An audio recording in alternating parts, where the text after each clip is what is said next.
Sir এটা তো নতুন কিছু না, বছরে 2 বার এরকম হয়ই। তারপর আমরা ব্যবস্থাপনাটা কেন করতে পারি না? যে হয় যে 1 বার 2 বার 3 বার, কিন্তু আমরা জানি যে দুইটা ঈদের আগে পরে এরকম হয়। আহ তারপরও কেন ব্যবস্থাপনাটা আমরা সেইভাবে করতে পারি না? এটা আমার কাছে যেটা মনে হয়, আমি ব্যক্তিগত অভিজ্ঞতা থেকে বলছি, যেমন আমি ঈদুল ফিতর বেশি মুভমেন্ট হয়, ঈদুল আজহাতেও হয়। দুটো ঈদ তো আমরা পেয়েছিলাম। এই দুটো ঈদে আমি নিজে ব্যক্তিগতভাবে ঈদের বরং রোজা শুরু হওয়ার পরের থেকে আমি বিশেষ করে যেহেতু নৌ মন্ত্রণালয় ছিলাম, আমি এটা কোঅর্ডিনেশন মিটিং করেছিলাম সবার সাথে, যারা লঞ্চ মালিক, অপারেটর, তারপরে আপনার গভর্নমেন্ট অফিসিয়ালস, এবং জুমে যে সমস্ত জায়গায় লঞ্চ যাওয়ার কথা নথিপথ ব্যবহার হয় সেই সমস্ত নদী বন্দরগুলোর কর্মকর্তা এবং প্রশাসনিক কর্মকর্তা, সবাইকে মিলে আমি প্রাথমিক একটা আপনার নির্দেশনা তৈরি করে সরাসরি আলাপ করেছি, ইনস্ট্রাকশন দেওয়া হয়েছে। এবং যতদূর মনে পড়ে যে বলেছিলাম যে 15 রমজান থেকে এই ব্যবস্থাপনাগুলো শুরু হতে হবে। সড়ক যোগাযোগে যেটা আমরা দেখেছি, আমাদের তৎকালীন স্বরাষ্ট্রমন্ত্রী এবং সড়ক যোগাযোগের যিনি অ্যাডভাইজার ছিলেন, মন্ত্রী নয় অ্যাডভাইজার, এনারা কিন্তু 20 তারিখ থেকে ভ্রাম্যমাণ আদালত নিয়ে মাঠে ছিল, এবং বিভিন্ন রেলওয়ে স্টেশন অন্যান্য জায়গায় দেখেছে। আমি যেটা নৌ মন্ত্রণালয়ের কথা বলেছি, সেটা একটা মিটিং তখন করা হলো। আবার আমার মনে আছে আমি তখন জেনিভাতে ঈদের 10 দিন আগে আইএলও মিটিং ছিল, সেখান থেকে আমি আবার একটা জুম মিটিং করেছি, করে সবাইকে মনে করে দিয়েছি। নিজে আমি সদরঘাট টার্মিনালে গিয়েছি একাধিকবার। আমি নিজে রাস্তায় দাঁড়িয়ে সদরঘাটে যাওয়ার যে রাস্তাঘাট সেটাকে উন্মুক্ত করে রাখার কথা বলেছি। আমি পুলিশকে নির্দেশনা দিয়েছিলাম যে 15 তারিখের পরের থেকে এই রাস্তা যেন উন্মুক্ত থাকে। তো এবং টাইমলি ছাড়া নো ওভারলোডিং, তারপরে আপনার ন্যায্য টিকিট মূল্য যেন থাকে, যেটা সরকার নির্ধারিত। এই সব কিছু কিন্তু এনশিওর করার জন্য খুবই ব্যবস্থাপনা নেওয়া হয়েছিল রোজার প্রথম দিক থেকে। তো সেই হিসাবে একটা চাপ ছিল বিআইডব্লিউটিসির কর্মকর্তাদের উপরে। আমি মনে করি দ্যাট ওয়াজ ভেরি সাকসেসফুল।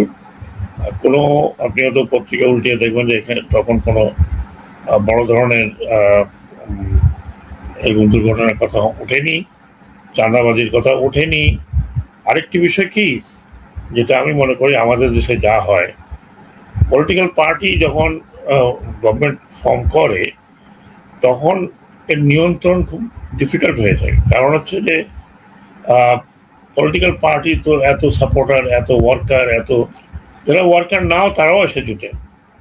আর যখন তারা জুটে, এই চাঁদাবাজিটা যদি স্ট্রিক্টলি এক্সাম্পলারি পানিশমেন্ট না দিয়ে বন্ধ করা না যায়, তাহলে পলিটিক্যাল পার্টি, পলিটিক্যাল গভর্নমেন্টের পক্ষে খুবই ডিফিকাল্ট। এবং স্ট্রিক্টলি সমস্ত কমপ্লেন নেওয়া উচিত, সমস্ত কমপ্লেন এগেনস্টে যারা যারা আছে, ইভেন বড় নেতা হলেও তাদের বিরুদ্ধে অ্যাকশন যদি না নেয়, তাহলে এই চাঁদাবাজি যেটা আমরা শুনছি এগুলো চলে। যেহেতু অন্তর্বর্তীকালীন সরকারের মাঠে তাদের কোনো ওই ধরনের কর্মী ছিল না যারা এই নাম ভাঙিয়ে চাঁদা নিতে পারে, তো সেই রকম আমি বলবো যে চাঁদাবাজি একেবারে ছিল না তা না, তো কোথাও না কোথাও ছিল, কিন্তু খুব স্ট্রিক্ট ফলো আপ করাতে সেরকম কমপ্লেন আসেনি। এবং 500 টাকার টিকিট 1200 টাকা এরকম কমপ্লেনও আসেনি। এবং যেটা বললাম যে মাঠে থাকার কারণে, প্রশাসন মাঠে থাকার কারণে বোথ এন্ড, যেখান থেকে রওনা হয়েছে যেখানে পৌঁছবে, এসব জায়গায় মাঠে থাকার কারণে এই জিনিসটা হয়নি। জি জি, জি স্যার। আসলে তো ম্যানেজমেন্ট একটা গুরুত্বপূর্ণ ব্যাপার আছেই। জি কিন্তু আমি যদি আপনার কাছে জানতে চাই যে ধরেন ওভারঅল আজকে যেমন আমার শিরোনামটি আমি করেছি কেমন আছে বাংলাদেশ? হুম। আমরা আসলে বাংলাদেশ ধরেন ডক্টর ইউনূসের শাসনামল শেষ হয়ে এখন তারেক রহমানের শাসনামল শুরু হয়েছে। এর আগে আমরা ১৬ বছর আ আওয়ামী লীগের শাসনামল দেখেছি। কি বুঝছেন? এখন বাংলাদেশ কেমন আছে? না, বাংলাদেশ শুনেন, একটা বিষয় আপনাকে আমাদের বলা উচিত বা আমাদের জানা উচিত। ১৬ বছর শাসন ছিল একটা অত্যন্ত টাইট। সেখানে পলিটিক্যাল পার্টির একটা শাসন ছিল। পলিটিক্যাল পার্টি কন্ট্রোলে ছিল না, এটা তো কোনো সন্দেহাতীত বিষয়। সেখানেও প্রচুর সমস্যা ছিল। আর খুবই টাইট, কারণ পার্টি চলতো এক নেত্রীর বা এক নেতার নির্দেশে, দেশও চলতো এক নেতার নির্দেশে। এবং ইট ওয়াজ টোটালি এক ধরনের বলবো যে স্বৈর শাসনের চেয়ে একটু বেশি ছিল। কারণ কোনো মন্ত্রী কাজ করতো না যতক্ষণ পর্যন্ত প্রধানমন্ত্রী তাকে সেই কাজের জন্য না বলতো। আমরা শুনেছি মন্ত্রীদের কাছ থেকে যে মাননীয় প্রধানমন্ত্রীর নির্দেশে আমি এই কাজটা করছি। তার মানে প্রধানমন্ত্রী যেখানে নির্দেশ দেন নাই সেখানে কাজ করেন না, এরকম তো বোঝা উচিত। তো সবকিছু মন্ত্রী মহোদয়রা যদি মাননীয় প্রধানমন্ত্রীর নির্দেশে করে থাকেন, তাহলে বোঝা যায় যে প্রধানমন্ত্রীর নির্দেশ ছাড়া কোনো কিছু তখন নড়াচড়া করতো না ডেমোক্রেটিক কান্ট্রিতে। তো সেই জায়গাতে প্লাস মাইনাস সবই ছিল। বিশেষ করে administration, police, law enforcing agency সবকিছুই কিন্তু চলতো ওই প্রধানমন্ত্রীর অঙ্গুলি হেল না। তো সেখানে ভালো মন্দ দুটোই হয়েছে, কিন্তু যেটা মন্দ হয়েছে সেটা হচ্ছে পলিটিক্যাল স্পেস ছিল না, যেটা আমি বারবার বলেছি আমার গত বহু বছরের আলোচনায়। পলিটিক্যাল স্পেস ছিল না, তার মানে আপনি আর কাউকে জায়গা দেন নাই, নিজের পার্টি ছাড়া কাউকে জায়গা দেন নাই, কাউকে ইলেকশনে আসতে দেন নাই। এটা করে যেটা হয়েছে, মানুষের একটা বিতৃষ্ণা জন্মে গিয়েছে যে যে উন্নয়ন, যদি আমি বলি যে উন্নয়নের কথা আমরা বলি, সেটা কি অনলি উন্নয়ন না উন্নয়ন অন্যান্য সেক্টরের উন্নয়নের কথা ছিল, সেগুলো হয়নি। তো এই অবস্থার থেকে যখন একটা মজা আমরা দেখলাম যে জুলাই এবং যেটা অগস্ট 5-এ শেষ হলো, এই ধরনের একটা আন্দোলন থেকে একটা অভ্যুত্থান বলি, বিপ্লব বলি, যাই বলি না কেন, যেখানে দৃশ্যমান কোনো নেতৃত্ব ছিল না, দৃশ্যমান কোনো নেতৃত্ব ছিল না, দৃশ্যমান কোনো দলের কোনো সম্পৃক্ততা প্রকাশ্যে পাওয়া যায়নি। সেই ক্ষেত্রে যা হয়েছে এর চেয়ে বেশি হওয়ার কথা ছিল। যেখানে লিডারলেস একটা এই ধরনের জাগরণ হয়, তখন নানা সেন্টার তৈরি হয়, নানান ধরনের সেন্টার তৈরি হয়, কেউ এখানে, কেউ ওখানে, কেউই মতাদর্শী, এবং সেটা একটা ব্যাপক আকার ধারণ করছে, যেটা আমরা দেখলাম যে মানুষের ঘর বাড়ি ভাঙচুর হয়েছে, পুলিশ থানা লুট হয়েছে, পুলিশ ফাংশন করা বন্ধ করে দিয়েছে, ল এনফোর্সিং যে বিষয়টা সেটা কন্ট্রোলের বাইরে চলে গিয়েছে। তো সেই অবস্থাতে আপনাকে মনে রাখতে হবে যে একটা টেকনোক্রেট মিনিস্ট্রি, যদি বলি টেকনোক্রেট উপদেষ্টা কমিটি তৈরি হয়েছিল। টেকনোক্রেট, এখানে কেউই কিন্তু পলিটিশিয়ান ছিল না বা পলিটিক্সের সাথে কেউ জড়িত ছিল তেমন না। আর সেইখানে বেশ কিছু এক্সপেরিয়েন্স অভাব হয়েছিল, how to handle, how to run. এই সেই সময় আপনার একটা বক্তব্য আমি জানি সবচেয়ে মানে আলোচিত এই আন্দোলন নিয়ে, আমি এবং আপনি বলেছিলেন ইনভেস্টিগেশনও দরকার। এখন যেটিকে আন্দোলন বলছেন সেই সময়ে, তাহলে এটা মানে পুরোটাতে একটা হামলা, একটা আপনারা কথাবার্তা অনেক মানে আপনারা মানে অনেকে এটাকে টুইস্ট করে। আমি যে কথাটা বলেছিলাম খুব পরিষ্কার। আমি আনসারদের দেখতে গেছিলাম, সেখানে আনসারদের কমপ্লেন ছিল যে তাদের উপরে গুলি চালানো হয়েছে। ডাক্তাররা আমাকে যে বুলেট দেখালো, সেই বুলেট ছিল পুলিশের বুলেট, এই কথাটা লক্ষ্য করেননি যে এই রাইফেলগুলো এগুলো ছিল পুলিশের হাতে, পুলিশের রাইফেল 7.62 পুলিশকে দেওয়া হয়েছিল, যেটা দেওয়ার কথা নয় কিন্তু দেওয়া হয়েছিল। কখন কিভাবে দেওয়া হয়েছিল সেটা তো আমরা এখন পর্যন্ত আমরা ইনভেস্টিগেট করিনি। পুলিশের হাতে এই ধরনের মারণাস্ত্র থাকার কথা না। সেই জায়গা থেকে কিছু রাইফেল আমি যে ছবি দেখলাম সিভিল ড্রেসের ইয়াং কিছু লোকজনের হাতে গিয়েছে এবং তাদের মধ্যে থেকে কয়েকজনে আনসারকে গোলাগুলি করেছে। তার মধ্যে বেশ কিছু আনসার ইনজিওর্ড হয়ে গেছিল তাদের আনসার হেডকোয়ার্টারের সামনে গেটে। এই কথাটা ছিল যে কেন কিভাবে পুলিশের হাতিয়ার এদের হাতে গেল, উইলিংলি গেল না চুরি করে নিয়ে গেল না কি করে নিয়ে গেল, সেটা যখন আমাকে জিজ্ঞেস করলো তখন আমি বললাম যে এটা ইনভেস্টিগেশন ছাড়া বলা ডিফিকাল্ট যে এরা কারা, কাদের হাতে পুলিশের রাইফেলটা গিয়েছে। তাহলে কি পুলিশ দিয়েছে না পুলিশ থেকে ছিনতাই করে নিয়ে গেছে না লুট হয়েছে, সেই কথাগুলো আমি বলেছিলাম। জি স্যার, এমনি আপনার কি মনে হয় যেভাবে করে পুলিশদেরকে পুড়িয়ে পিটিয়ে হত্যা করা হয়েছে সেগুলো কি সাধারণ আন্দোলনকারীদের কাজ? এটা আমি বলতে পারবো না, এগুলো আপনারা যখন ইনকোয়ারি হবে বা ইনকোয়ারির কথা বলা হচ্ছে যদি হয় তখন বোঝা যাবে। আমি আন্দাজ বলতে পারবো না কার কাজ না। কিন্তু সিমটম গুলো কি রকম?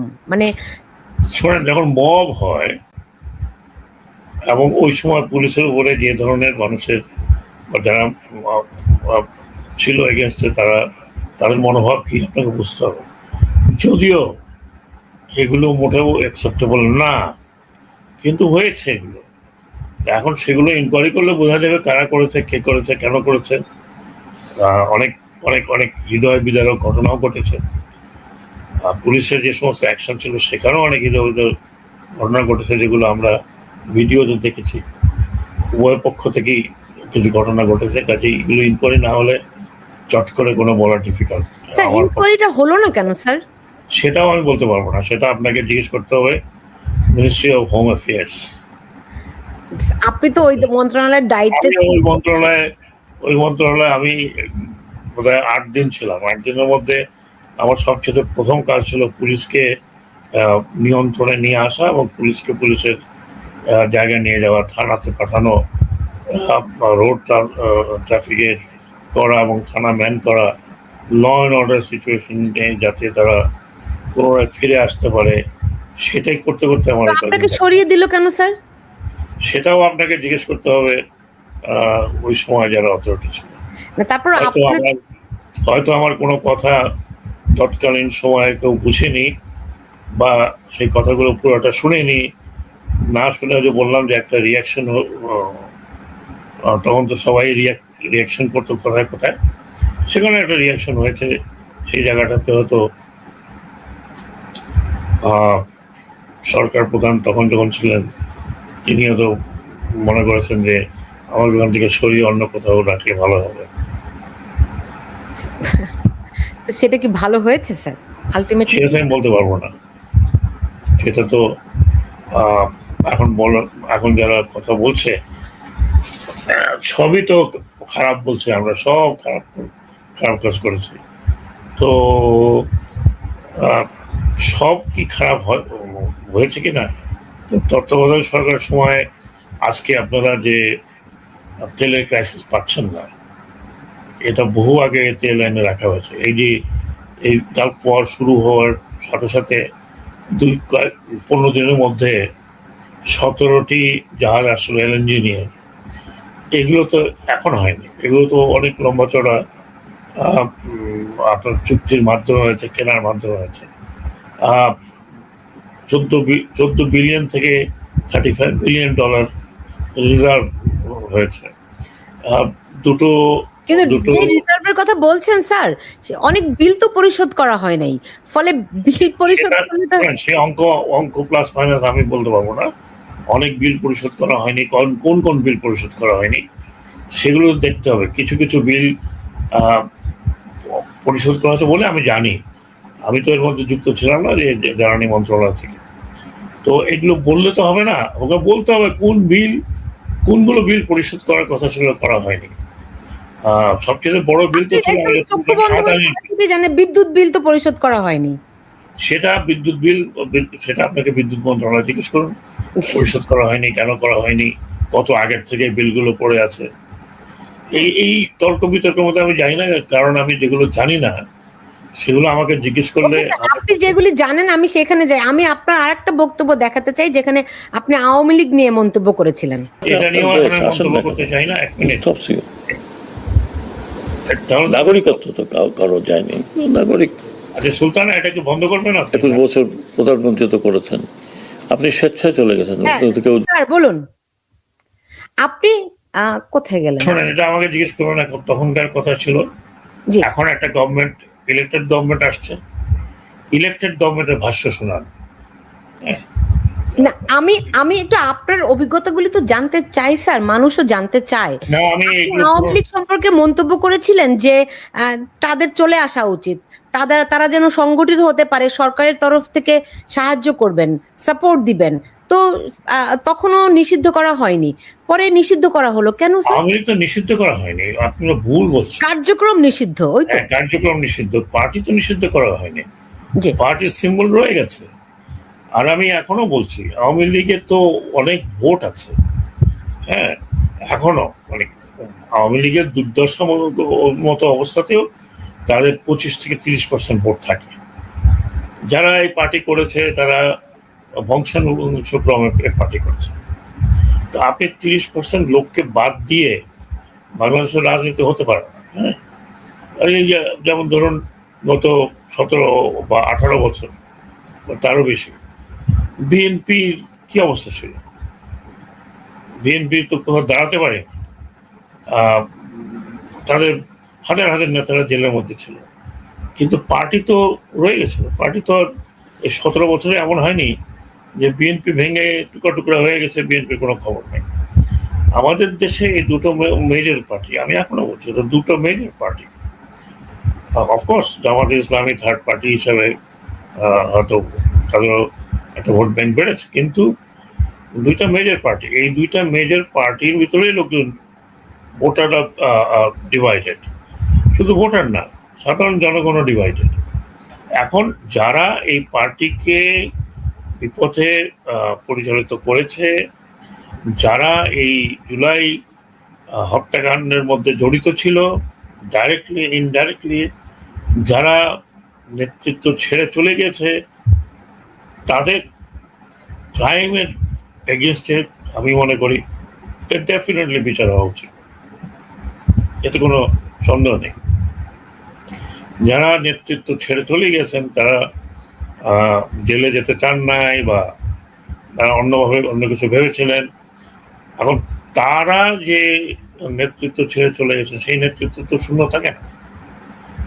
সেখানে তো অনেক ক্যাপেবল নেতারা আছে যারা বাংলাদেশে রয়ে গেছে, তারাও বাংলাদেশের আপনার নিগৃহীত হয়েছে, হয়তো অনেক অনেক জেলে আছে।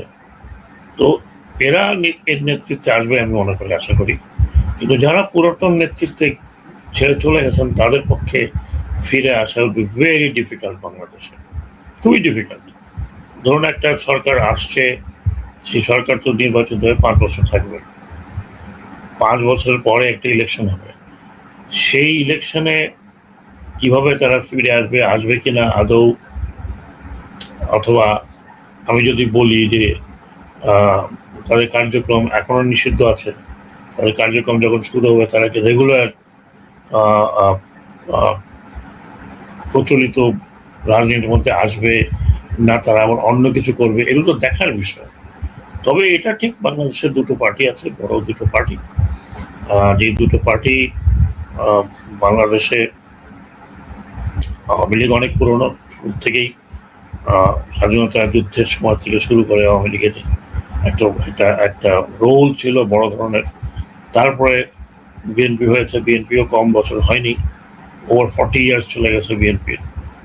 সো বিএনপিও একটা বিশাল বড় দল, তারা 3-4 বার ক্ষমতা আসছে। সো দেয়ারফর দুটো দলই, আমি যদি বলি আমরা মেইনলি আমাদের বাংলাদেশে এখন দুটো দল আছে, এবং থার্ড দল হিসাবে জামাত ইসলামী এখন উঠে এসছে, বা এখন বর্তমান প্রেক্ষাপটে দ্বিতীয় নম্বরে আছে পার্লামেন্টে, তাদের ৭৭টি সিট আছে। নতুন দল আসছে এনসিপি, হয়তো এনসিপি আরো ম্যাচিউর যখন হবে তখন এটা একটা একটা দলে পরিণত হবে। আমার মনে হয় যে আমাদের দেশের পলিটিক্সে এই দুটি দল আরো বহু বছর আপনার রোল প্লে করবে। একটা বাদ দিয়ে আরেকটা, বিএনপিকে বাদ দিলাম, ব্যান করে দিলাম। ব্যান করা তো অবভিয়াসলি বাংলাদেশের কোনো এক্সট্রিমিস্ট পার্টি বা আন্ডারগ্রাউন্ড পার্টি না হলে ব্যান করার কোনো কথা ওঠা উচিত নয়। কোনো পার্টি ব্যান করলে সেটা থাকে না এরকম। আমরা যেরকম দেখুন জামাতে ইসলামের একটা সময় ছিল যখন তারা কোথাও 5 জন বসতে পারতো না, সেখান থেকে তারা এই জায়গায় আসছে। আগামী 5 বছর পরে কি হবে আল্লাহ যদি আমাদের দেখায় তখন দেখবো কোথা থেকে। কাজে বাংলাদেশের পলিটিক্যাল সিনারিও কিন্তু এই দুই পার্টি বহুদিন আপনার এই থাকবে, হয়তো 100 বছর থাকতে পারে। মানে কোন দুই পার্টির কথা বলছেন স্যার? আমি আওয়ামী লীগ বিএনপি দুটো কথাই বলছি। জি, তো এখন আওয়ামী লীগের কার্যক্রম যে নিষিদ্ধ করে রেখেছে, এইটা কি ধরনের স্বাধীনতা? বা আপনারা বলছেন যে এখন যেহেতু পলিটিক্যাল পার্টি আসছে, পলিটিক্যাল পার্টির গভর্নমেন্ট, সেই গভর্নমেন্ট নির্ধারণ করবে যে নিষিদ্ধ করে রাখবে না আস্তে আস্তে ছাড়বে, সেটা তাদের বিবেচনায় বিষয় হবে। এমনিতে আপনার বিবেচনায়, আপনার বিশ্লেষণে এটি কি ধরনের প্রক্রিয়া, কি দেখেন? আমার মনে হয় যে যা বলার বলে দিয়েছি, তার বাইরে আমার আর বক্তব্য নেই। আচ্ছা, এখন ধরেন শেখ হাসিনা সরকারকে আপনিও বললেন এটা স্বৈরাচারের চেয়েও একটু বেশি ছিল, তো তারা তো কোনো রাজনৈতিক দলকে নিষিদ্ধ করে নাই, এমনকি জামাত ইসলামকেও নিষিদ্ধ করে নাই। আমি তো বলেছি যে কোনো দলকে তো নিষিদ্ধ করা হয়নি। আমি তো বলিনি যে তারা 3টা দলকে নিষিদ্ধ করেছে, ইভেন জামাত ইসলামকে নিষিদ্ধ করে। জামাত ইসলামী যেটা করেছিল সেটা হচ্ছে ডিরেজিস্ট্রেশন হয়ে গেছিল, নিষিদ্ধ না করলেও তাদেরকে মানে কোনো রকম কার্যক্রম করতে দেয়নি। তো সেটা তো অন্যরকম বিষয়। আমি যা বলার বলেছি পলিটিক্যাল সাইডটা, আমার মনে হয় যে এখানে আমরা আরেকটু ব্যাপার স্যার দেখেন, আজকে এখন পর্যন্ত গভর্নমেন্ট আসছে মাত্র 1 মাস হয়েছে। জি স্যার, অনেক কিছুতে আমরা পজিটিভ দেখছি, আর ডেফিনেটলি দেখা যাক, একটু সময় কাটুক, তখন বোঝা যাবে। স্যার জামিন না পাওয়াটাকে আপনি কেমন দেখেন? এটা ল মিনিস্ট্রি বলতে পারবে। জামিন যোগ্য হলে জামিন পাওয়া আমার মনে হয় যে হিউম্যান রাইট, জামিন যোগ্য হলে। জামিন যোগ্য যদি না হয় তাহলে সেটা অন্য বিষয়। আপনি জানেন যে সাংবাদিক আনিস আলমগীর তিনি যখন জামিন পেলেন, তিনি বলেছেন জেলখানার ভিতরেও জেলখানা, কি ভয়াবহ অবস্থায় সেখানে মানুষ আছে। আমি নিজেকে প্রশ্ন করি মাঝে মধ্যে যে আনিস আলমগীর, অন্যান্য জার্নালিস্টরা কি কথা বলতে পারে। এই কথা তো আমরা অনেক সময় এর আগেও বলেছি। গত 14 বছর তো আমি টক শোতে অনেক ধরনের অনেক কথা বলেছি। তো আমি দুঃখিত, আনিস আলমগীর আমার অত্যন্ত পরিচিত এবং কাছের একজন মানুষ। তার প্রোগ্রামে বহুবার আমি গিয়েছি, এবং তার যে ইরাক ইরান যুদ্ধের সময় তার ন্যারেটিভ সারা দেশ শুনেছে, তো তিনি ফেমাস হয়েছেন।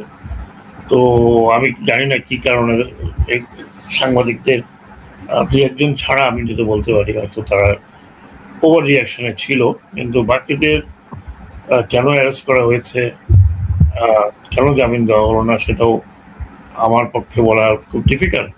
আমি মনে করি জামিন যোগ্য হলে জামিন ডেফিনেটলি পাওয়ার অধিকার সবারই আছে। স্যার সেটাই, যদি শেখ হাসিনার আমলকে স্বৈরাচারী আমল বলা হয়, তাহলে এখন এই আমলকে কি বলা হবে, যখন মানুষের জামিন হয় না, মানুষের কোনো নাই, গণমাধ্যমে মাঝখানে তো একটা আমল চলে গেছে। জি, মাঝখানে তো একটা আমল ছিল, কোন আমলের কথা? ধরেন ইভেন তো আপনাদের যে অন্তর্বর্তীকালীন আমল, সেখানেও তো মানুষ জামিন পায় নাই, রাজনৈতিক দলের কার্যক্রম নিষিদ্ধ করা হয়েছে, এখন সেটার কন্টিনিউয়েশন চলছে, তাহলে এই আমলকে কি বলা যাবে স্যার? আমি এই আমলকে এখনো কিছু বলবো না, আরো সময় যাক। তো আপনি যদি কিছুই না বলেন তাহলে কেমনে হবে? আপনার তো একটা না, স্যার, আমি তো ভাবছি যে দেখেন, আপনি যখন শোনেন, নির্বাচন কমিশনার ছিলেন, সেটা একটা তত্ত্বাবধায়ক সরকারের আমলে ছিলেন, আপনাদের যে ভূমিকা ছিল সেই ভূমিকার সঙ্গে মানুষ, আপনার কাছে কি মনে হয় এখন আহ, আহ, আহ, মানে আপনাকে যেই রোলে মানুষ দেখেছিল তত্ত্বাবধায়কের আমলে নির্বাচন কমিশনার হিসেবে, সেই রকম স্বাধীন দায়িত্ব কি আপনি পালন করতে পেরেছেন? আমি আমার মন্ত্রণালয় নিয়ে একদম স্বাধীনভাবে কাজ করতে, আমার কোনো কমপ্লেন নেই। কেউ আমাকে কি করতে হবে বলা নেই, কেউ আমাকে কোনটা করছি মানা করেনি। আমি আমার কিন্তু মতো স্যার, করে আপনি তো করেছি। বলেছেন আপনার কিচেন ক্যাবিনেটে, মানে আপনি এই চ্যানেল ওয়ানের সঙ্গে একটি সাক্ষাৎকার দিয়েছিলেন, সেখানে বলেছেন যে ইউনূস সরকার চলেছে কিচেন ক্যাবিনেটের মাধ্যমে। আমি সে কথা বলিনি, ইউনূস সরকার চলেছে কিছু করে। এই তো আপনারা মানে এমন ভাবে প্রশ্ন করেন যেগুলো ঠিক না। আমি যেটা বলছি, প্রত্যেক সরকারের মধ্যেই কিছু কিছু সিদ্ধান্ত হয়, যে সিদ্ধান্ত 50 জন মন্ত্রীকে নিয়ে হয় না, হ্যাঁ? বা স্যার, 27 জন তাহলে আমি কি উপদেষ্টা। ওই বক্তব্যটা একটু প্লে করব আপনার কিচেন? আমার প্লে করার তো দরকার নেই, আমার তো মনে আছে। জি, আপনি জি। আমাকে আপনি আমাকে আপনি আমাকে মানে কনফ্রন্ট করার তো কোনো দরকার নেই। কনফার্ম করছি না, জি স্যার। আমি এখন বলছি, এর পরেও বলেছি, প্রত্যেক সরকারের ভিতরে ডিসিশন মেকিং কিছু কিছু মন্ত্রণালয় থাকে যেগুলো ইম্পর্টেন্ট মন্ত্রণালয়।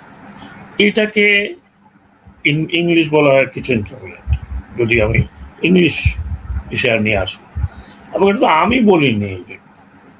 আপনারা দেখুন, আমাদের একজন অত্যন্ত সুপরিচিত উপদেষ্টা, তিনি বলেছেন সব সরকার আমলে একটা কিচেন ক্যাবিনেট থাকে। আমি তো নতুন করে কিছু বলেছি?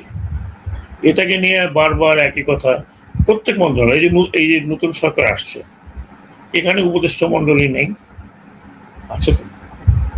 এখানে সব মন্ত্রী, প্রায় ওনাদের প্রায় 50 জন মন্ত্রী আছে, সবাইকে নিয়ে কি প্রধানমন্ত্রী কতগুলো সিদ্ধান্ত নিতে পারবেন? সিদ্ধান্ত নেওয়ার পরে এটা নিয়ে আলোচনা হয়, ক্যাবিনেটে আলোচনা হয়, বা এইগুলি হলো দৈনন্দিন সিদ্ধান্ত। এমন বড় কিছু যদি ল বা অন্য কিছু সেগুলো যেগুলো পার্লামেন্টে যাওয়া দরকার, সেগুলো পার্লামেন্টে যাবে। আদারওয়াইজ ক্যাবিনেটে কিছু ডিসকাশন হতে পারে অথবা নাও হতে পারে। এইটা সব মন্ত্রণালয়, এটা আপনি শুরু থেকে এই পর্যন্ত সমস্ত সরকার সময় ছিল। এটা এমন একটা বড় জিনিস না, নতুন দিনের হইচই হয়ে গেল, বোমা ফাটলো, তো তাই হয়। একটা সরকার যখন চলে তখন সবাইকে নিয়ে তো কতগুলো সিদ্ধান্ত নেওয়া যায় না, কখনোই হয়নি। কিন্তু সবাইকে তো সেই দায়িত্ব কাঁধে বহন করতে হয়। ধরেন, আপনি বলেছিলেন যে ডক্টর ইউনূস শেষের সময়ে এসে যে আমেরিকার সঙ্গে যে বাণিজ্য চুক্তিটি করলো, জ্বালানি চুক্তি করলো, সেই চুক্তিগুলো আহ, মানে কি কি প্রক্রিয়ায় হলো সেটি যেমন আমরা কিছু জানতে পারি না, একেবারেই সেটি ওই কি বলে নন ডিসক্লোজার। কিন্তু আপনি সরকারের একজন উপদেষ্টা হিসেবে আপনি কি সেটার দায়িত্ব তো আপনার কাঁধেও বর্তায় না? না, আমি চুক্তি করিনি, আমি চুক্তির ভিতরে ছিলাম না। আপনি যদি সেভাবে বলেন বর্তায়, তাহলে কালেক্টিভলি বর্তাতে পারে, কিন্তু এই চুক্তি হয়েছে, যারা করেছে, যাদের দায়িত্ব ছিল তারা করেছে। পরবর্তী পর্যায়ে শেষ দিকে এসে এটাকে পার্লামেন্ট, সরি, ক্যাবিনেটে জানানো হয়েছে। এটা কয়েকদিন আগে আমাদের উপদেষ্টা যিনি ছিলেন ফরিদ আক্তার, উনি তো বলেছেন, উনি একটা জিনিসে অবজেকশন দিয়েছিলেন। আমিও একটা জিনিস উত্থাপন করেছিলাম, কিন্তু হয়নি। এটা নিয়ে হয়ে গেছে চুক্তি। এখন এই চুক্তির বিষয়ে ভালো মন্দ সবই তো আছে, কিন্তু মন্দটা সবাই দেখছে, ভালোর দিকটা হয়তো কেউ দেখছে না। এইগুলো নিয়ে একটা কন্ট্রোভার্সি করার, শোনেন আমি একটা ফাইনালি আপনাকে কথা বলি। অন্তর্বর্তীকালীন সরকারকে নিয়ে আপনারা এখন অনেক কিছু বলতে পারেন, কিন্তু আপনাকে উপলব্ধি করতে হবে এই গভর্নমেন্টটা কিভাবে এসেছিল, কিভাবে এটা কাজ করেছে। এটা আরো উগ্র হতে পারতো, হয়নি, কনস্টিটিউশনের মধ্যে থাকার চেষ্টা করেছে। সেইখানে এত বড় একটা ঘটনা ঘটার পরে 1-1.5 বছরের মধ্যে বাংলাদেশ নর্মালসিতে হয়েছে, একটি ইলেকশন হয়েছে, one of the best election আছে। এটা তো এই সরকার তো বলে আসেনি আমি 1.5 বছর ইলেকশন দেবো, 2 বছর ইলেকশন দেবো। বলে আসেনি, কিন্তু একটা ইলেকশন। আর আর কিভাবে উগ্র হতে পারতো একটা বড়, আপনি বলছেন যে বিএনপি এবং আওয়ামী লীগ আরো 100 বছর পর্যন্ত হয়তো এই দেশকে শাসন করবে বা রাজনৈতিকভাবে নেতৃত্ব দেবে, সেই একটি দলকে বাদ দিয়ে যে নির্বাচন হলো, আপনি কেমন করে বলছেন যে সবচেয়ে ভালো নির্বাচন হয়েছে? আমি কি সবচেয়ে ভালো নির্বাচনের কথা বলেছি? আপনি তো পেঁচান। আমি তো এই কথা বলিনি সবচেয়ে ভালো। আচ্ছা, একটা ভালো নির্বাচন হয়েছে, লোকে ভোট দিয়েছে, ভালো নির্বাচনের ডেফিনেশনটা কি? যারা ভোট দিতে গেছে তারা ভোট। ডেফিনেশন কি? আপনি একটি বড় রাজনৈতিক দলকে না না না না না না না না না না, কোনো আপনি ডেফিনেশন পড়েন। ভালো নির্বাচনের ডেফিনেশন হচ্ছে যেভাবে যে দাঁড়াক না কেন লোকে ফ্রিলি গিয়ে ভোট দিয়েছে, ফ্রিলি, তাকে জবরদস্তি ভোট দেওয়ানো হয় নাই। আগে সন্ধ্যায় আমরা দেখেছি, সরাসরি বিভিন্ন জায়গায় লাইভে দেখেছি, মানুষ ব্যালট বাক্সে আগে থেকে ভোট দিয়ে রাখছে। কাজে সেটা তো মামলা হয়েছে,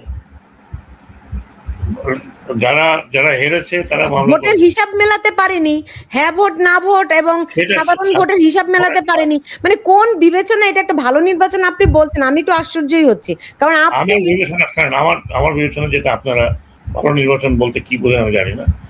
ভালো নির্বাচনের ইন্টারন্যাশনাল ডেফিনেশনটা শুনুন, যে একজন ভোটার তার নিজের ইচ্ছায় ভোট দিতে গিয়েছে, তিনি ভোটটা দিয়েছেন এবং তার ভোটটা কাউন্ট হয়েছে, তিনি ফিরে আসছেন, তাকে রাস্তায় হ্যারাস করা হয়নি। তার মানে এই ভালো নির্বাচনে 100টা পার্টি কেন আসলো না? That is not the issue. Issue হচ্ছে যে আপনি ডেফিনেশন পড়েন। না না না, আপনারা তো খালি মনে করেন যে ও পার্টি আসে নাই ভালো। আপনি তাকে চয়েস দিয়েছেন, যারা আসেনি তারা আসেনি, আপনি চয়েস দিয়েছেন। এবং লোকে যেই কমপ্লেনগুলো আপনি বলছেন সেই কমপ্লেনগুলো ডেফিনেটলি এখন কোর্টে আছে, কোর্টে আছে। আপনিও জানেন, আমিও জানি। কাজে লেট কোর্ট ডিসাইড। আমিও দেখেছি, আপনিও দেখেছেন। এখন কোনগুলো বারবার দেখাচ্ছে না, কোনগুলো অনেক বেশি হয়েছে, যদি বেশি হয়ে থাকে এটা I am sure court will decide. এটা এগুলি তো আর লুকাবার কোনো কিছু নাই। জি, এগুলো যে স্যার অনেকেই বলেন কি ডক্টর ইউনূসের যে শাসন, এখন তারেক রহমান সামনে থাকলেও ওই ইউনূসের শাসনেরই কন্টিনিউশন হচ্ছে। সেটা আপনি জনাব তারেক রহমানকে জিজ্ঞেস করবেন, উনি প্রধানমন্ত্রী, ওনার উত্তর আমি দিতে পারবো না। না স্যার, আপনি তো আর এখন সরকারে নাই, আপনি একজন আমি তো দেখি না কিভাবে ইউনূস সাহেবের শাসনে চলছে, হাও। তাহলে তো আমরাও পিছন দিকে থাকতাম। আপনি যেমন কিচেন ক্যাবিনেটে ছিলেন না, ঠিক এমনি এমন করে নাই হয়তো। সেটা তো হয়তো নিয়ে তো আপনি আমাকে জিজ্ঞেস করতে পারেন না, আমি উত্তর দিতে পারবো না। মানে সিমটমগুলি কি দেখছেন? ভালো সিমটম দেখছি, ভালোই তো চলছে। নতুন একটা সরকার আসছে, 1 মাস হচ্ছে, তাকে সময় দিতে হবে। আপনি সময় দিয়ে দেখেন। আমি জনাব তারেক রহমানের যে ব্যক্তিগত আচরণ দেখছি, তার তো মনে হয় তিনি একটা পরিবর্তন আনতে চাচ্ছেন। That's good thing, good thing. আমরা তো দোয়া করি যে দেশে আরো অরাজকতা না হোক। আমরা তো সবাই চাই যে আমাদের দেশটা ভালোভাবে চলুক। আমি যেন রাস্তা দিয়ে হাঁটতে পারি, আপনি রাস্তা দিয়ে হাঁটতে পারেন, আপনি আপনার দৈনন্দিন কাজ করতে পারেন, আমি আমার দৈনন্দিন কাজ করতে পারি। আমি জানি হয়তো আমার কথাবার্তা আপনি যাদের প্রশ্নগুলো করছেন তাদের পছন্দ হবে না, বাট দ্য ফ্যাক্ট রিমেন্স, আপনি যদি আমাকে ওভারবোর্ড প্রশ্ন করতে থাকেন, তাহলে আমার পক্ষে যেগুলো মানে উল্টাপাল্টা উত্তর দেওয়াতে কোনো কারণ আমি দেখছি না। আমি অনেক কিছু বলেছি এবং দ্যাট ইজ ডান, গন। এটা নিয়ে অনেক তফসিল হয়েছে, অনেক আলোচনা হয়েছে। একই জিনিস বারবার, নতুন কথা বলা ভালো। এই জন্য আমি বলেছিলাম যে আমি 1-2 মাস পরে টকশোতে যাবো, যখন সাবজেক্ট হবে কথা বলার। এখন আপনারা ওই পুরনো আমি কখন কি বলেছিলাম সেগুলো নিয়ে এতগুলো জোড়া দিয়ে টকশো করলে ভালো হয়। ঈদের সময় আপনারা বললেন যে ঈদ নিয়ে আলোচনা করব, আপনি কি কি করেছেন সেগুলো নিয়ে আলোচনা করব, সেগুলোর ধারে কাছে তো যাচ্ছেন না। কি বলবো স্যার, এখন ঈদ নিয়ে তো বলতে গেলে আপনি ফেলিয়ার খুঁজছেন, সেই ফেলিয়ার তো আমি আপনাকে দিতে না না না, আমি কোনো ফেইলিয়ার খুঁজছি না। আমি জাস্ট আপনার কাছ থেকে একটা বিশ্লেষণ জানতে চাচ্ছিলাম। ধরেন এখন এই বর্তমান সরকারের কাছে প্রতি আপনার কোনো পরামর্শ আছে কিনা? আমার পরামর্শ ডেফিনেটলি আছে। প্রথমত হচ্ছে দেশে যে ধরনের অরাজকতা ছিল এবং অরাজকতার অবশিষ্ট রয়ে গেছিল, তবে সেই ধরনের অরাজকতা যা আমরা এখন দেখছি, চাঁদাবাজি সর্বত্র, সত্যি মিথ্যা তো কিছু আছেই, অতিরঞ্জিত হতে কিছু থাকতে পারে, চাঁদাবাজি হচ্ছে তো কোনো সন্দেহ নেই। এটা যদি এ সরকার তার পার্টির চাঁদাবাজি বন্ধ করতে না পারে, তাহলে তাদের পক্ষে গভর্নেন্স বি ভেরি ডিফিকাল্ট। কারণ গভর্নেন্স কিন্তু এমনি ডিফিকাল্ট হয়ে গেছে। 18 বছর 16 বছর একটা একটা একটা পার্টিকুলার সরকার ছিল, সেই 16 বছরে জন্মগ্রহণ শিশু এখন সেই কৈশোরে আছে বা যৌবনের পা দিতে যাচ্ছে। সেই অবস্থাতে একটা গভর্ন করা খুবই ডিফিকাল্ট, এটা বোঝা যায়। প্রতি সেক্টরে আপনাকে মানে স্ট্রিক্টলি দেখতে হবে। তার মানে এই না যে আপনি মানুষের প্রতি, অন্যের প্রতি অন্যায় করবেন যে সে অমুক্ত ছিল তাই ছিল। দ্বিতীয়ত হচ্ছে অ্যাডমিনিস্ট্রেশনকে আমার মনে হয় উইদিন দি অ্যাডমিনিস্ট্রেশন, আপনি বাইরের লোক নিয়ে এসে অ্যাডমিনিস্ট্রেশন চালাতে পারা যায় না। এটা আমরা দেখেছি, আমার ব্যক্তিগত এক্সপিরিয়েন্স হয়েছে। আপনাকে ওখান থেকেই অ্যাডমিনিস্ট্রেশনের যারা কর্তাবর্তা হবে তাদেরকে কিন্তু নিচের থেকে নিয়ে আসতে হবে।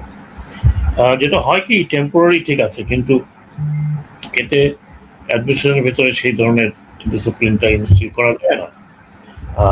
আমাদের অ্যাডমিনিস্ট্রেশনে আমি যদি বলি, আমাদের অ্যাডমিনিস্ট্রেশনে অনেকটা জটিল আছে, জটিল করা হয়েছে এটাকে, কিন্তু যারা অ্যাডমিনিস্ট্রেশনে আছে দে আর কোয়াইট কেপেবল পিপল। কাজেই এখন হায়ার করে আপনি অন্যদেরকে নিয়ে আসবেন, সেটা তাদের ভিতরে এক ধরনের রিয়াকশন হয়। কাজেই অ্যাডমিনিস্ট্রেশনের বিষয়টাই সরকারের কাছে বড় চ্যালেঞ্জ হবে। আমি যেটা বলেছি, চাঁদাবাজি, করাপশন, ভেরি বিগ চ্যালেঞ্জ। কারণ শুরুর থেকে করাপশনের কথা হচ্ছে, এবং মানে বাংলাদেশের যে কোনো দল যদি করাপশনকে লিমিট করতে না পারে, তাহলে সেই দল শাসন করা সেই দলের পক্ষে খুব ডিফিকাল্ট হয়ে যাবে। আমরা দেখেছি ঋণ খেলাপি করতে করতে দেশের কি অবস্থা করে চলে গেছে। হ্যাঁ, তো কাজী ঋণ খেলাপি করা, এই করাপশন করা, এবং ওই লোকগুলো যারা ঋণ খেলাপি তারা আবার ঘুরে ফিরে আসছে, ওই বিজনেস পিপল যারা ব্যাংক লুট করে তারা ঘুরে ফিরে আসছে। ওই অবস্থাতে এই সরকারের পক্ষে এটা বড় বড় চ্যালেঞ্জ সামনে ডেফিনেটলি আছে। তো 3-4টা চ্যালেঞ্জ তো ডেফিনেটলি আছে। এখন গালফ ওয়ার, এই যুদ্ধ, এখন আমরা বুঝতে পারছি না এই যুদ্ধে সারা বিশ্বের যে অর্থনৈতিক অবস্থা সেটা কি হবে।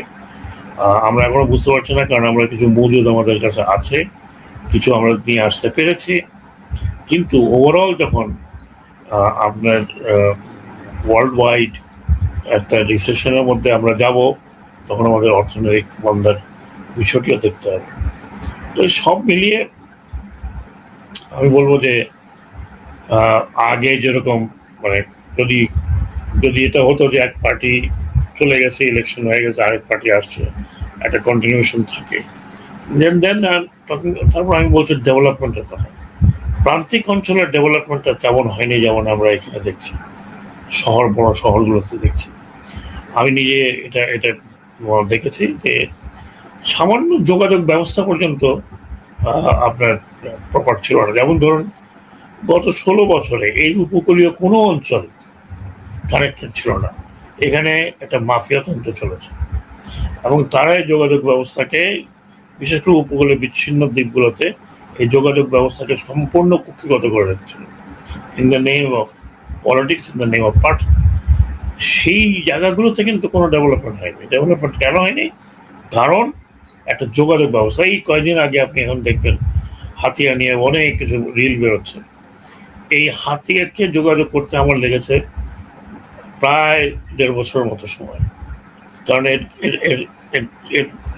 এখানে আপনার গাড়ি ঘোড়া যদি আনতে হতো, একটা বিচ্ছিন্ন বড় দ্বীপ, একটা বিশাল উপজেলা, একটা কনস্টিটুয়েন্সি, সেটার যোগাযোগ ব্যবস্থা গত 60-70 বছর ছিল। আমি তো আপনার কাছ থেকে ভিন্ন কথা শুনছি, কারণ আমি শুনছিলাম যে এই উপকূল অঞ্চলে বাংলাদেশের একেবারে রুরাল এলাকাও যে পরিমাণ রাস্তাঘাট উন্নয়ন হয়েছে, কাঁচা রাস্তা কোথাও নাই, যোগাযোগ এতটা মজবুত হয়েছে যেটি আগে কল্পনাও করা যেত না। আপনি আজকে বলছেন যে যোগাযোগ বিচ্ছিন্ন সম্পূর্ণ। আপনি কোন যোগাযোগের কথা বলছেন? আমি আপনি আপনি রাস্তাঘাট, আপনি জি, প্রত্যন্ত অঞ্চলগুলো দেখেন নাই? দেখেছেন? দক্ষিণে গিয়েছেন? আমার বাড়ি তো দক্ষিণে দক্ষিণেই স্যার। কোন জায়গায় আপনার বাড়ি? আমার বাড়ি পটুয়াখালী। পটুয়াখালী অত দক্ষিণ না।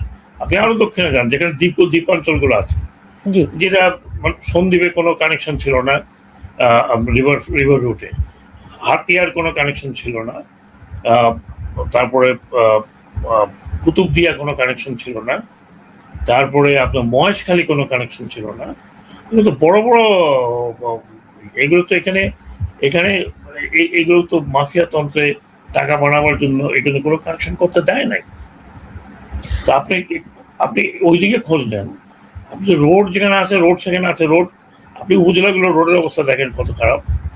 আমি চেষ্টা করছি আমার মন্ত্রণালয়ের বাইরে গিয়ে আমি 2-3টা উপজেলার রোড কানেকশনের জন্য, এখন পর্যন্ত সেগুলো পাওয়া যায়নি। আপনি এমন এমন চরাঞ্চল আছে যেখানে 40,000-50,000 লোক থাকে, তাদের কোনো যাতায়াতের ব্যবস্থা নেই, একটা রাস্তা নেই ভিতরে। তো এগুলো তো আপনি যেগুলো দেখছেন উন্নতি তো হয়েছে 16 বছর বা 14 বছর, 16 বছর একটা দল থাকলে তার কিছুই হবে না, এটা তো বলা যায় না যে না তারা কিছুই করে না, যেরকম খাল ছিল ওরকম খাল ডেফিনেটলি করেছে। কিন্তু আমি যেটা বলছি প্রপোর্শনেটটা বোঝেন। আমি যদি আপনাকে উদাহরণ দেই যে একদম দক্ষিণে সাগরের উপরে একটা চর আছে যেটার নাম হচ্ছে ডালচর, যেখানে 30,000 লোক থাকে বা 20,000 লোক থাকে, তারা জীবনে একটা প্ল্যাটফর্ম পায়নি যেখানে লঞ্চ ঘুরতে পারে। আরেকটি ডালচর যেখানে জীবনে কোনোদিন ভাবেনি যে তাদের এখানে লঞ্চ হবে, লঞ্চ ঘাট হবে, একটা রাস্তা হবে, কিছু টিউবওয়েল লাগবে। আমি এইসব অঞ্চলের কথা বলছি, আমি নদীমাতৃক জায়গার কথাগুলো বলছি।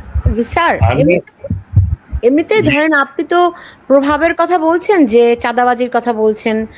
ধরেন আপনি যখন নৌ পরিবহন মন্ত্রী ছিলেন, don't take it otherwise sir, আমাকে বলেন। এই প্রশ্নটি আমার দর্শকরা অনেকেই করছেন, আপনাকে আপনার কাছে বলতে বলছেন। সো আপনি যখন নৌ পরিবহন মন্ত্রীর দায়িত্বে ছিলেন, তখন চট্টগ্রাম বন্দরের একটা অনুষ্ঠানে আপনার ছেলেকেও দেখা গেছে, এবং সেখানে প্রভাব বিস্তারের অভিযোগও রয়েছে তার বিরুদ্ধে। সে শোনেন, আমাদের একটা ফ্যামিলি গ্যাদারিং ছিল সেখানে, জি, আমার কেউ যায়নি, আমার ছোট ছোটকে আমি নিয়ে গেছিলাম, আমি নিয়ে গিয়েছিলাম সেখানে। একটা ছোট্ট গিফট দিয়েছে, সেটা সে জানেও না কি দিয়েছে। এটা এটা আমাদের সামরিক বাহিনীর মধ্যে একটা কালচার, এবং সেইটা নিয়ে একটা এত বড় কাহিনী তৈরি করলো। হ্যাঁ, কি প্রভাব বিস্তার করতে পারলো ছেলে একটা পোর্টে, এতগুলো লোক থাকতে কি প্রভাব। আমি একটা লোককে একটা একটা অ্যাপয়েন্টমেন্ট দিতে পারিনি, আপনি খোঁজ নিয়ে দেখেন। না এখন স্যার, আপনি আমাকে ক্রিটিসাইজ করতে চাইলে আপনি অনেক রকম ক্রিটিসাইজ করতে পারবেন, অনেক কিছু বলতে পারবেন। উনি এই জামাটা কেন পড়লো, কে দিল, কোথার থেকে আসলো, এইগুলো শোনেন। এগুলো বলতে কাউকে তো মানা করা যায় না। এই যে আমরা এখন এই কথা শুনি, অমুকে 10,000 কোটি টাকা নিয়ে গেছে, উনি 5,000 কোটি টাকা নিয়ে গেছে। আরে ভাই, 5,000 কোটি টাকা বা 1,000 কোটি টাকা বা ইভেন 100 কোটি টাকা নিয়ে গিয়ে হজম করা এত সোজা তো তাহলে আওয়ামী লীগের বিরুদ্ধে কেন এই কথাগুলি বলছে, এবং মানুষ আবার বিশ্বাসও করছে? না? বিশ্বাস তো তারা নিজেরা করাচ্ছে। হ্যাঁ, তারা গত 1.5 বছর নিজেদের বাড়িতে বিদেশে থাকছে, নিজেদের টাকা পয়সা চলছে না, আমি জানি না কার টাকা পয়সা চলছে। গত 1.5 বছর তারা এক দেশ থেকে আরেক দিকে যাচ্ছে। সবাই তো যেতে পারে না, সবাইকে তো টাকা পয়সা নেই। যারা করেছে তারা তো নিজেরা দেখাচ্ছে। তাহলে আপনারা যদি করে থাকে স্যার, তাহলে আপনারা যখন দায়িত্বে ছিলেন, কই একটি টাকাও তো ফেরত আনলো না। ওকে, আমার মনে হয় আপনার আর কোনো প্রশ্ন না, এগুলো শেষ হয়ে গেছে। স্যার এই যে আপনি একটু মানে আনকমফোর্টেবল হলেই তখন এটার উত্তর দিতে চান না। ভাই, আপনি আমাকে পুরো জিনিসের কেন আমাকে জিজ্ঞেস করছেন? আপনি কেন রেলিভেন্ট লোকজনকে ডেকে জিজ্ঞেস করেন না? তাহলে আপনি দুদককে ডেকে জিজ্ঞেস করেন, তাহলে আপনি ওই মানে অন্যান্য উপদেষ্টাকে ডেকে জিজ্ঞেস করেন যে কেন আপনি করতে পারলেন না। হোমকে জিজ্ঞেস করেন কেন করতে পারলেন না। আমি তো প্রধান ছিলাম না যে আমি সবকিছু জবাব দেবো। হুম, না কিন্তু তো আপনি তো আবার সরকারের সব দায় দায়িত্বগুলো যেগুলো নিয়ে প্রশ্ন উঠে, সেগুলি তো আবার কি বলবো, যে সেগুলোর তো এক ধরনের আপনি জাস্টিফাই করছেন। কিছু কিছু যেটা আমি মনে করি জাস্টিফাই করার পর করছে, যেগুলো আমি মনে করি না, করতে পারছি না। জি স্যার, আমি আপনার কাছ থেকে আর সময় নিব না, কিন্তু আপনার ঈদের দিনটা কেমন গেল একটু যদি একটু বলতেন। এটি ঈদের দিন আপনি আমাকে যত রকমের অন্যের বিষয়গুলো আমার ঘাড়ে চাপছেন। না, আপনি তো সরকারের একটা গুরুত্বপূর্ণ আরেকটা হলো কি, অংশ শোনেন, ছিলেন, এই স্যার। কথাবার্তা না বলে কারো যদি মনে কোনো সন্দেহ থাকে, তাহলে আপনারা একটা ইনকোয়ারি অর্ডার করার, আমার ওটা বেটার।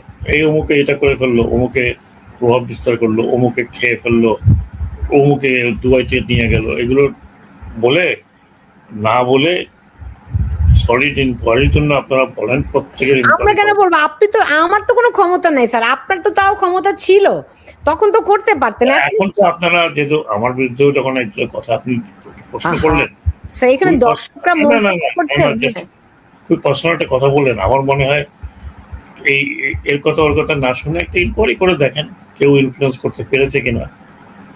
আর আমি জীবনে শুনি নাই যে আমি থাকতে আরেকজনকে একটা ইনফ্লুয়েন্স করে, যেখানে আমার নিজের ইনফ্লুয়েন্সে কাজ করে না।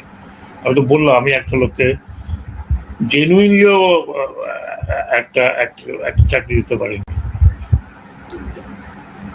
জেনুইন আমার কাছে অনেক কমপ্লেন আসছে, আমি কমপ্লেনগুলো পাঠিয়েছি। তারপরে তো সেইখানে এখন ব্যাপার হলো যে যাকে দেখতে দাঁড়িয়ে তার চরণ বাঁকা।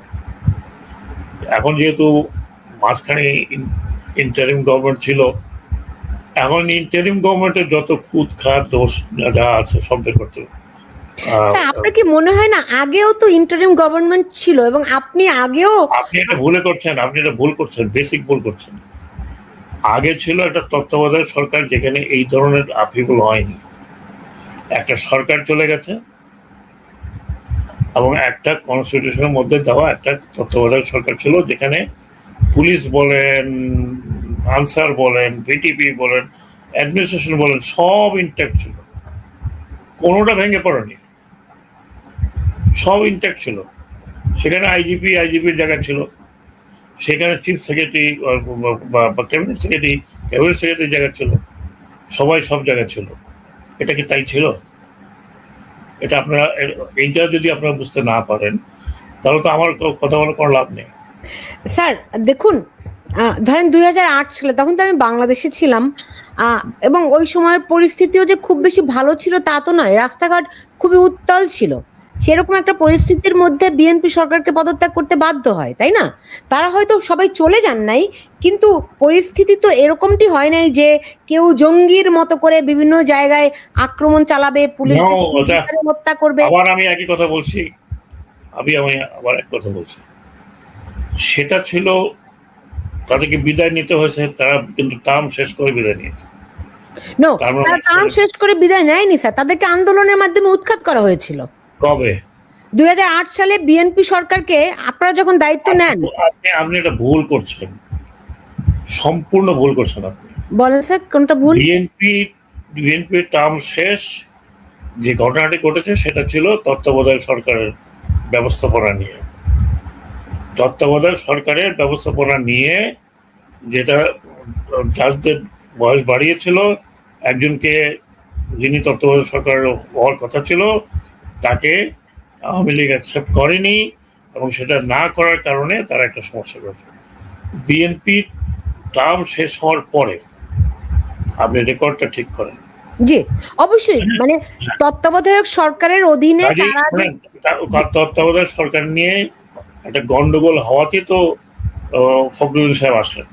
এক্স্যাক্টলি, সেটি কোনো সহজ গন্ডগোল নয় স্যার। সেখানে অ্যাডমিনিস্ট্রেশন তো ভেঙে পড়ে নেই, পুলিশ তো ভেঙে পড়ে নেই, সেখানে সেনাবাহিনীর থেকে তো কোনো অন্যরকম কোনো কিছু ছিল না। মানে তুলনা, আপনি শোনেন, আপনি জোর করে তুলনা করলে তো হবে না, আপনাকে তুলনা করতে হবে প্রপার হিসেব, কি বলে, পার্সপেক্টিভে। তত্ত্বাবধায়ক সরকার আর এই সরকারের মধ্যে অনেক তফাৎ। এইখানে একটা সম্পূর্ণ সোসাইটি ভেঙে পড়া, এখানে 1400 লোক মারা গেছে, রক্ত ঝরেছে, একটা বিশৃঙ্খল অবস্থা হচ্ছে, পুলিশ চলে আসছে ব্যারাকের ভিতরে। আপনি কম্পেয়ার করে তো হবে না। স্যার জি না, কম্পেয়ারটা তো দেখেন, একটা হচ্ছে কি এবং রাজনৈতিক দলের আন্দোলন। আমি টক শোতে এসেছি আমার বক্তব্য দিতে, আমি ডিবেট করতে আসিনি। আপনার বোধহয় আর কোনো কিছু নেই, তাহলে আপনি আমার মনে শেষ করুন। আমরা প্রায় 1 ঘন্টা কথা বলেছি, for good or for bad.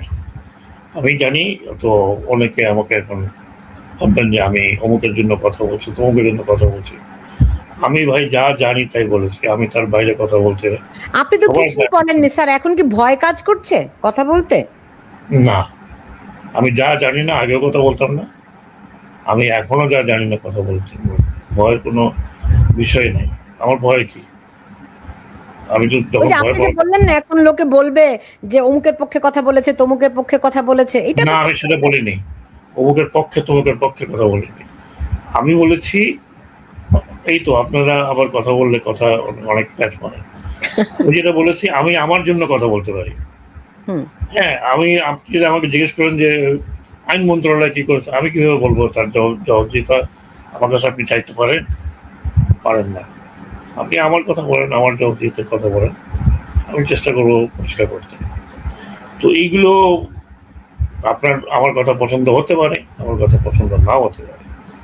হ্যাঁ, তো এখন পর্যন্ত আমি মনে করি না যে এখন আপনারা যাকে পাচ্ছেন তাকে নিয়ে যত রকমের সবকিছু তার ঘরে যাওয়ানোর চেষ্টা করছেন। এই জন্য আপনাদের টক শো থেকেও আসতে সাহস করে না। আপনি আমার কথা জিজ্ঞেস করবেন।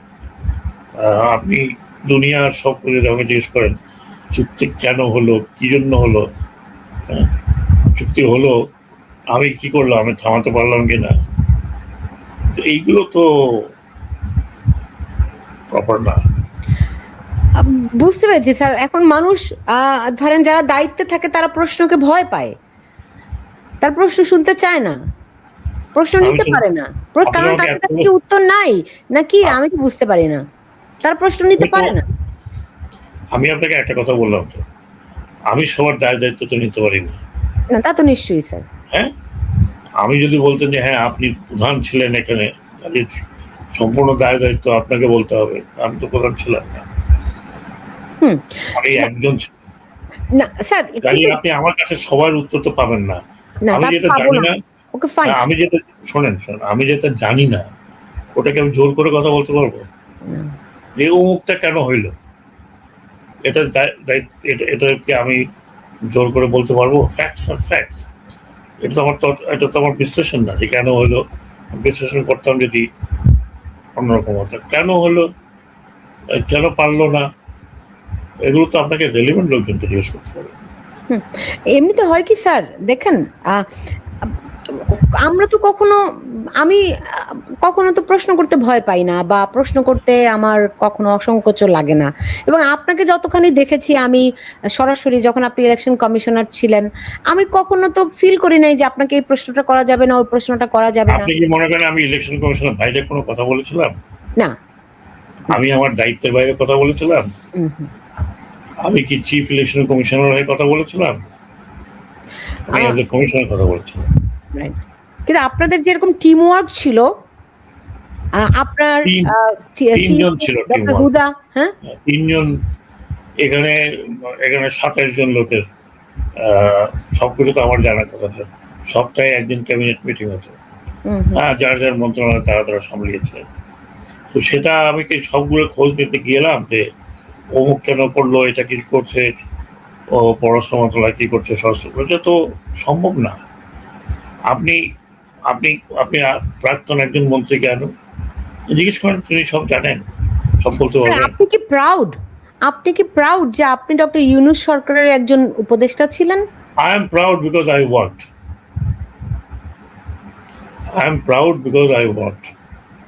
আমাকে যে দায়িত্ব দেওয়া হয়েছে সেই দায়িত্ব আমি একদম সিনসিয়ারলি, অনেস্টলি করেছি। কেউ পয়েন্ট আউট করতে পারবে না।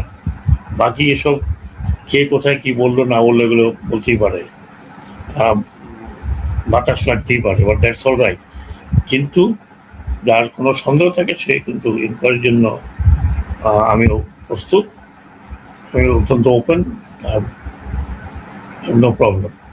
আর ডক্টর ইউনূস সরকারের কর্মকাণ্ড সম্পর্কে এখন যেরকম মানুষ যেভাবে সমালোচনা করছে, তো ওটিকে আপনার মনে হয় যে ওটা আপনিও একটা পার্ট? আমি তো পার্ট, আমি তো বলি না যে আমি পার্ট না। আপনি সমালোচনা করলে আমার তো খারাপ লাগবে, কারণ আমি দেখি যে যেগুলো যেগুলো নিয়ে সমালোচনা করছে এগুলো হাওয়ায় কথা বলছে। হ্যাঁ, প্রত্যেকটা সরকারের, বিশেষ করে আমি তো প্রথমেই আপনাকে বললাম, এই সরকারের তো মানে এটা তো পলিটিক্যাল গভর্নমেন্ট না যে তার তার হয়ে অনেক লোক অনেক কথা বলবে, বা তার হয়ে একদম তৃণমূল পর্যায়ে লোকজন কথা বলতে পারবে। এখানে আমরা যতজন ছিলাম আমরা বা অ্যাডমিনিস্ট্রেটর থ্রুতে আমরা কাজ করিয়েছি, পুলিশের আমরা কাজ করিয়েছি, আমরা তো পুরাটাই অ্যাডমিনিস্ট্রেশনের থ্রুতে কাজ করতে হয়েছে। আমরা তো যেটা বললাম যে পলিটিক্যাল পার্টির একটা, সরকারের একটা একটা খুব বড় ধরনের পার্টিসিপেশন আছে একদম তৃণমূল পর্যায়ে। হ্যাঁ, সেই তৃণমূল পর্যায়ে তো আমাদের ছিল না। আমাদেরকে কাজ করতে হয়েছে থ্রু এ চ্যানেল। সেই চ্যানেলে কোনো জায়গায় কাজ ভালো হয়েছে, কোনো জায়গায় কাজ হয়নি, ভালো হয়নি, বা আপনারা কি এক্সপেক্ট করছেন তাও তো আমি জানি না। What did you expect? এই ধরনের একটা বিষয়ের পরে আপনি কি এক্সপেক্ট করছেন? এখানে কোনো দুর্ভিক্ষ হয়নি, এখানে জিনিসপত্রের কোনো আকাল হয়নি, জিনিসপত্র নিয়ে কোনো সমস্যা হয়নি, বাজারে কোনো প্রবলেম হয়নি, রোজার সময় কোনো জিনিসপত্রের দাম বাড়েনি। মানুষ